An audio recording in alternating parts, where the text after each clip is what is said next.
So this screen you see here is a login page. I'll be showing you how to create this login page. When you click on the login, there's a login button. When you click on create account, there's a create account button. So this is a login page that I'll be showing you how to design. Now let's get started. There are two things that we have to do. First of all, we have to set our Firebase account.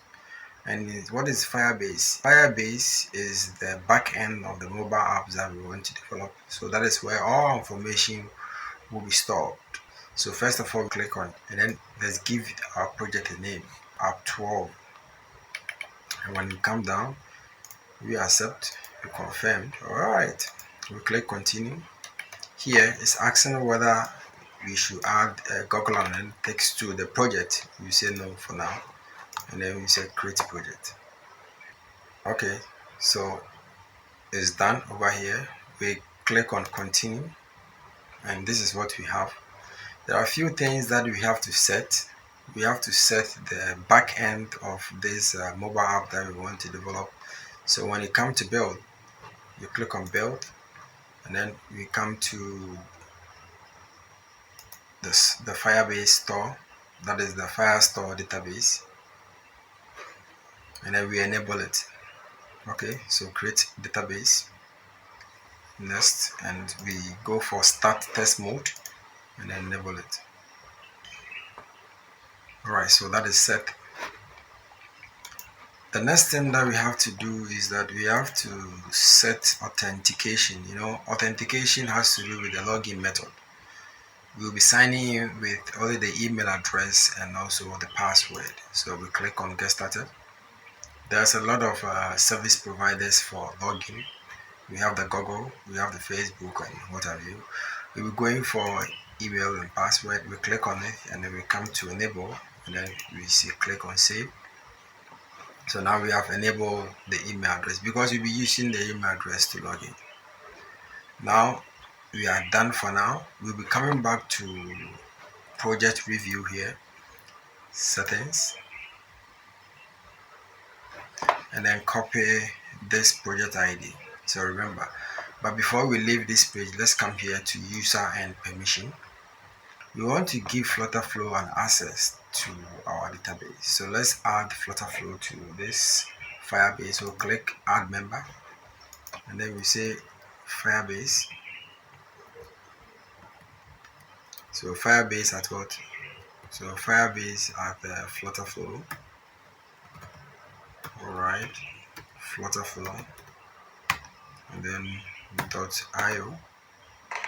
That is all. We assign it a role as auditor, so that click add member.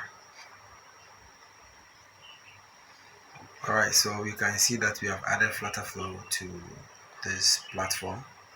Now let's go back to here. That is a FlutterFlow. We create new, adding project, and then the project that we added over here is the same project that the project name that we added here, which is app 12.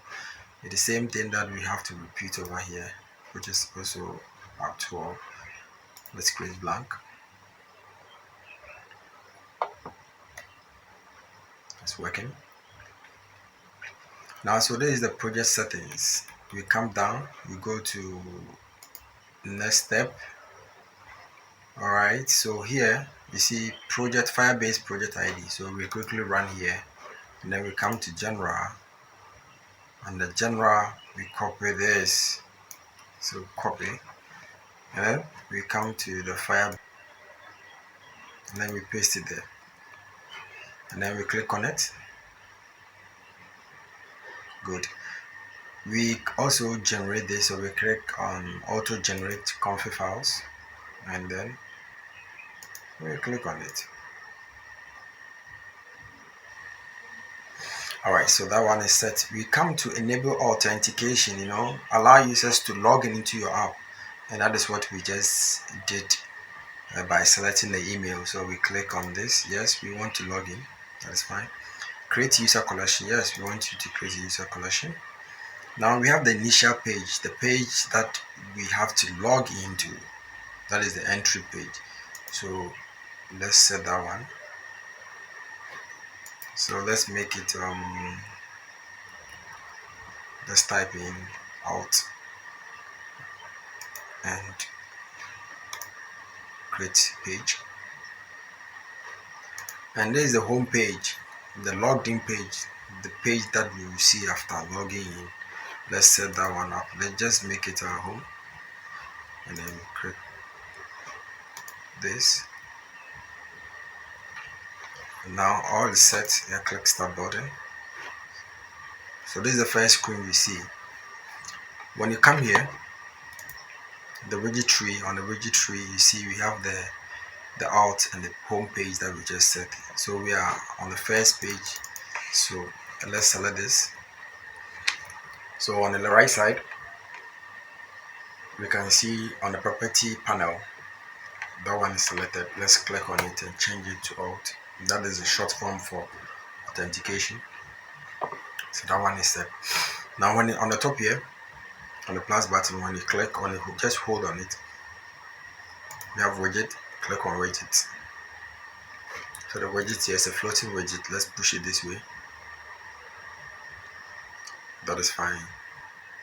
And then we type in, we are looking for tab bar. So this is a tab bar. We hold the tab bar and then we drop it here.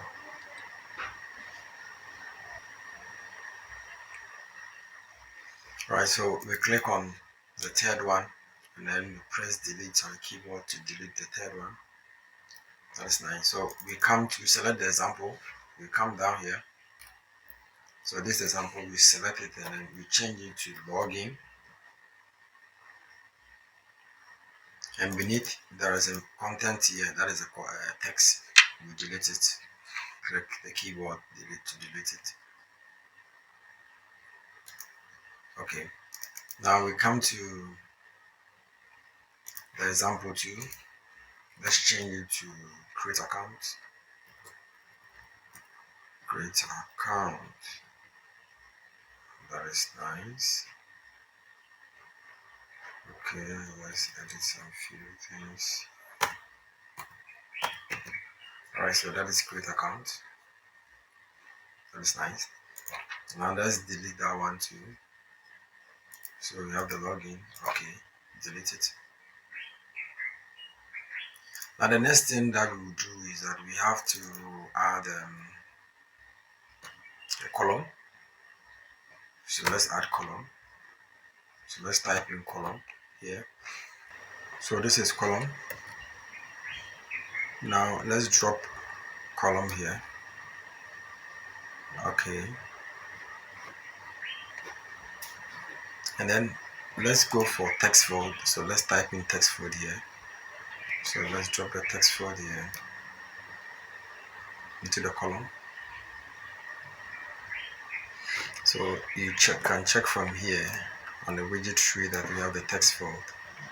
Let's just right click this one and duplicate it, or you can decide to just add additional ones.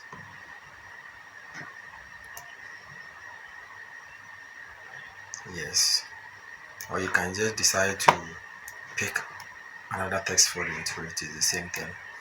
Now the next thing that we want to add is the button. So let's click button.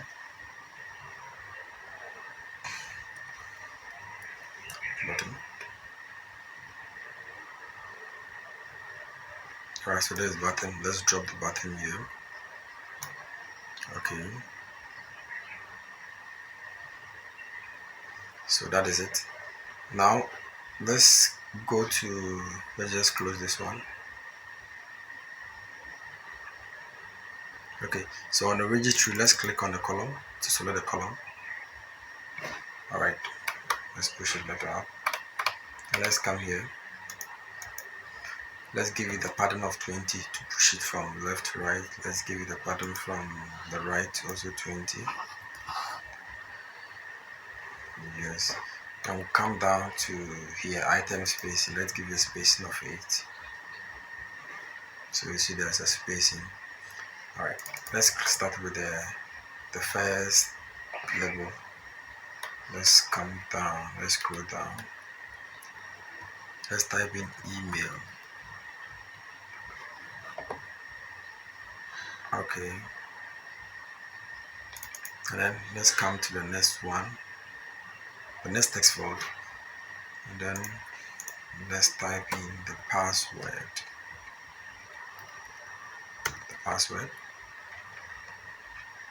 Now we want to make this one a password for.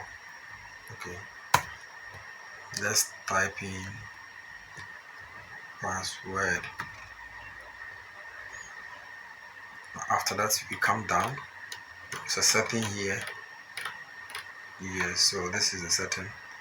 It's a password field. Enable it. Let's enable the password field. Okay, and let's add the icon side of 24. You see there's a toggle. Yes, that is it. So this is the login. Let's come to the button and click the button and change it to login.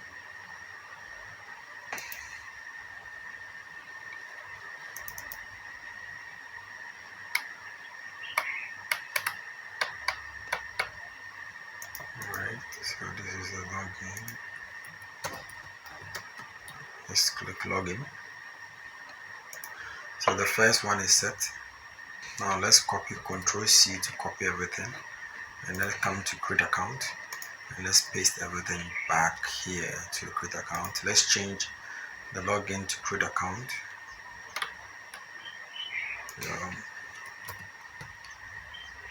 Alright, so create account is here. I think that is fine. We have the password and we have that is nice. Now let's go here. You see this button here, that is a preview of the app. Let's click preview to see what we have been able to do. So it's loading up here. Okay, so this is our first screen. This is the login. This login button. This is a create account, and you see this is the email address and this is the password. So this is authentication. Okay.